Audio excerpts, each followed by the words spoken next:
So in this video we are going to see the sixth problem of the coordinate, which is bits gone wild. So the problem is like that: we have given a bit string of zeros and ones, and we have given a number k. So problem is like that: we have to perform exactly one swap in the bit string such that this string doesn't contain any substring of all ones of size k. Okay, so let me give an example. So consider this bit string with ones and zeros, and the k is 3. So you can see there is a substring of all ones of size k here. If I perform this swap like, so there are different ways to perform this swap. So but we have to perform exactly one swap in such a way that the transform string doesn't contain any substring of size k with all ones. Okay, so let me perform this swap here. So after performing this swap, my string will be like this. Okay, so as you can see, there is a no substring of size k of all ones in this part. So yeah, so this is a good string. Okay, so this is the swap that we wanted. Suppose I swap this particular thing with here. So as you can see, after that my string will be like this.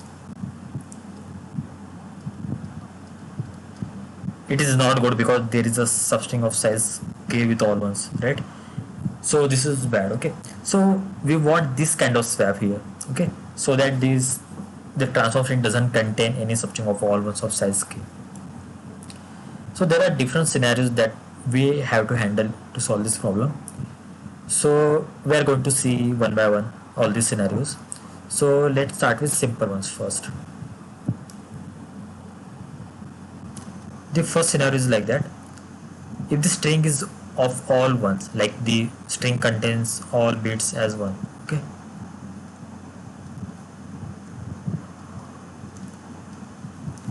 so string will be going to be all ones. Okay, so it is given the constant that the k will going to be greater than 1 and less than equal to n. Okay, so no matter like how you swap the bits in this string, the string remains to be the string of all ones. So the answer is always going to be the -1 in this case, because there is a substring, there is always going to be a substring of all ones of greater than size greater than equals to k. Yeah. The another case, this is also the pretty simple one to handle, which is the all zero string. Okay. Okay, just ignore it.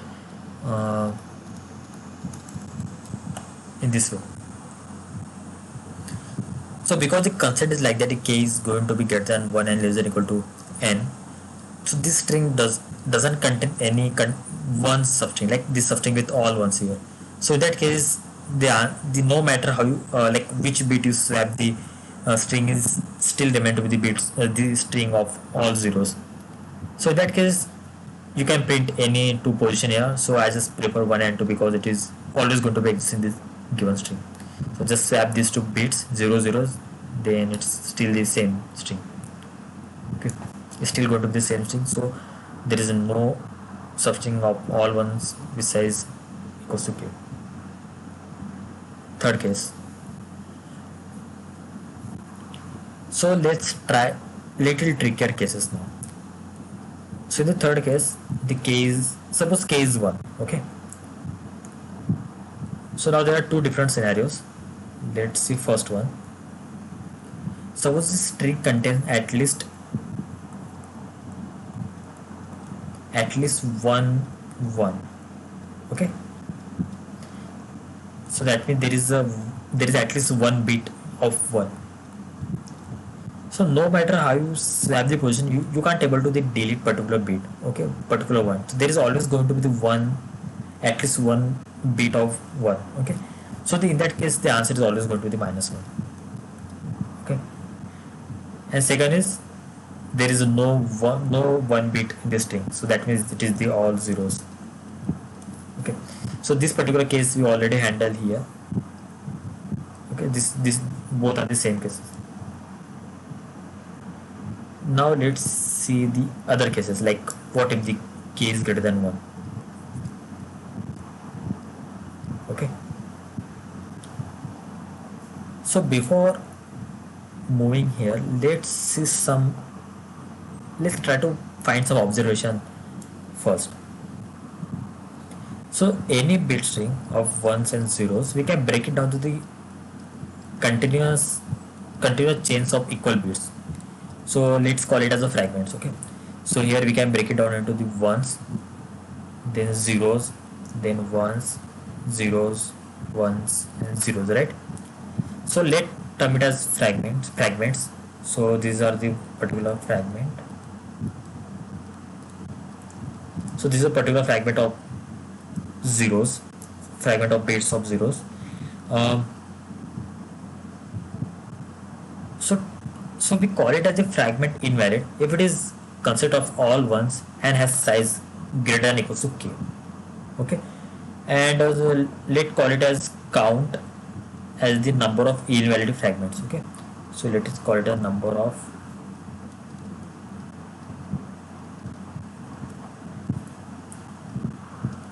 invalid fragments. Okay, so now I think you can see the cases that will go into form here. So the first case, what if the count is greater than 1? So that means there are two invalid fragments present in the string. Let's see the example. And suppose k is 3. So these are the two invalid fragments, right? So in one swap you can correct at max one fragment. Okay, like you can break at max one fragment, but it's not possible to correct both the fragments simultaneously, right? So if the number of invalid fragments are greater than 1, the answer is again going to be always -1. Okay, let's see the another case when my count is 0. So that means there is a no invalid fragment present in the string. So that means the given input string is itself a perfect string. Okay, so what you can do in the best case, what you can do, and it's actually the best scenario, like to avoid any other wrong direction. So best way is to swap the bits at position which are actually equal bits. So so that means like you can swap position of equal bits, swap positions of equal bits. So what if the string doesn't contain equal bits, like there are no string of equal bits? So there is only one exception for this case, which is only 0 1. So in that, and k is 2 because count is 0. So in that case you swap these two bits and it's still going to be the good one. Okay, and the other cases of zeros, yeah, only this one is the case. Now the third and the important case, which is actually the little trickier, like little tougher to handle. So which is like when count is 1. So that means there is only one invalid fragment that we have to correct it. So consider this string, this particular string.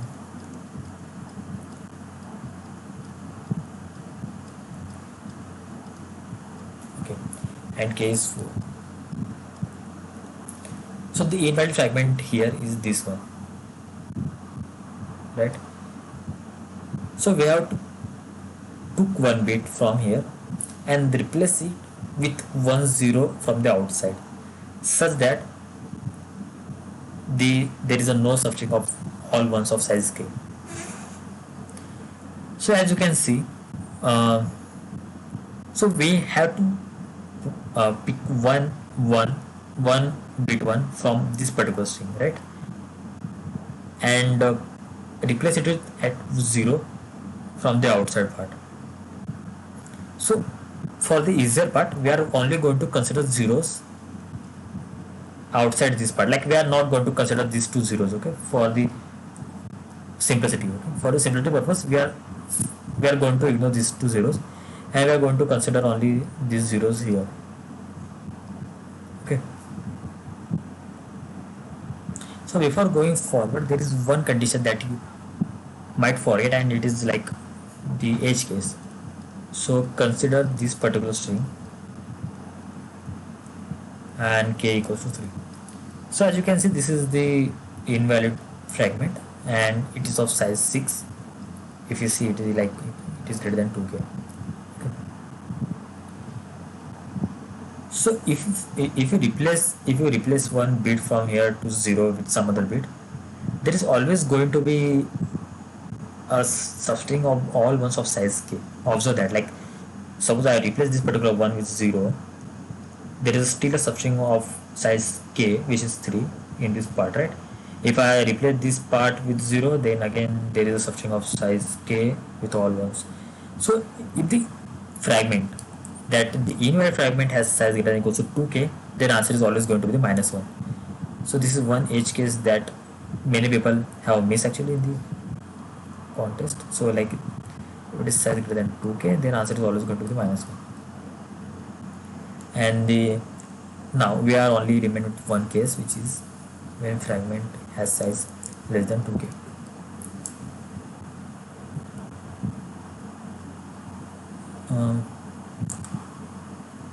So also try to replace is 0.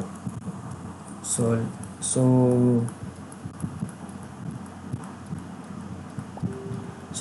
in the first part we are going to ignore these two zeros. So in the outside part, try to replace each 0 with 1. So if I replace this 0 with 1 and find the maximum substring, the maximum size of substring contained in this particular bit of all ones. Okay. So like suppose I replace this 0 with 1. Now the maximum substring of all ones contained in this particular position bit is 3, right? So in that case, what we are going to see is that if it is the potential replacement 0 or not. So in that case, you can find if there is any potential position of 0 where we can replace 1, like 1 from this particular invalid fragment to there. Okay. So try to find this potential particular 0 in this outer part. If there is exists as potential 0, then it's the perfect one. Like you can see, if I replace this 0 with, okay, so in this particular version k is as 4. Okay. So if I replace this particular 0 with 1, as you can see, now this string is of 5 length, so it is not a potential 0. But if I replace this particular 0 with 1, then now the string is of size 3, and yeah, so this is now the potential 0. Okay. So if there exists the potential 0 position outside this fragment, like this particular segment, like excluding these two zeros, then it is good, like it's perfect. If not, then we are only we have to consider these two like this side zeros only. So now how to consider this part? Okay, one more thing. So you can find, like if you replace this 0 with 1, so you can find the maximum substring of continuous of all ones, consisting of all ones, by maintaining like left and right part. So by basically in the right part, you can store the continuous chain of ones starting from the particular position and growing in the right direction, and in the left area you can store the maximum continuous chain of all ones growing in the left direction. Okay, so by using that particular manipulation, you can find these particular values that we need. Okay. So in the worst case, and which is also very easier to implement, try to replace each one here with 0. Okay. So like if I replace this particular 1 with 0, so you can see that the breakdown of the fragments is like that, 1 and 2. Okay. And suppose if there exists a potential 0 in the outer part, then it's good, just replace it. If no, then replace this 1 with endpoint. If I replace this 1 with this particular part, so you can see now my substring is like that. Okay, will be like that, the continuous 1 substring, because it is 0 and 1. If I replace this one with this particular 0, so you can see that my substring will be like that, in this way. So I can't replace this particular 1 with this 0, because after replacing it, it it will transform into the much worst string, which like which contains the five continuous substring of ones. So by using this left and right manipulation, we can find this particular answer. Okay, so there are some edge cases that people miss and they assume incorrectly during the contest. So like some of the cases that I want to figure it out, like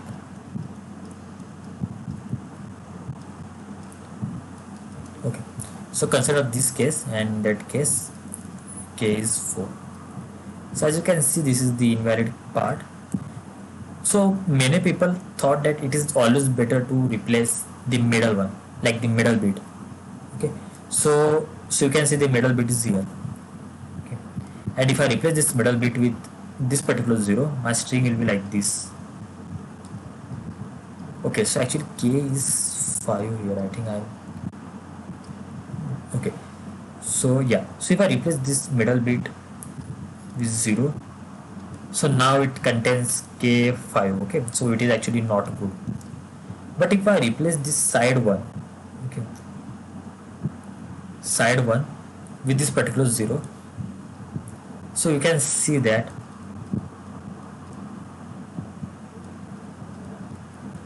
now the now it's good string, because like it doesn't contain any substring of size k with all ones.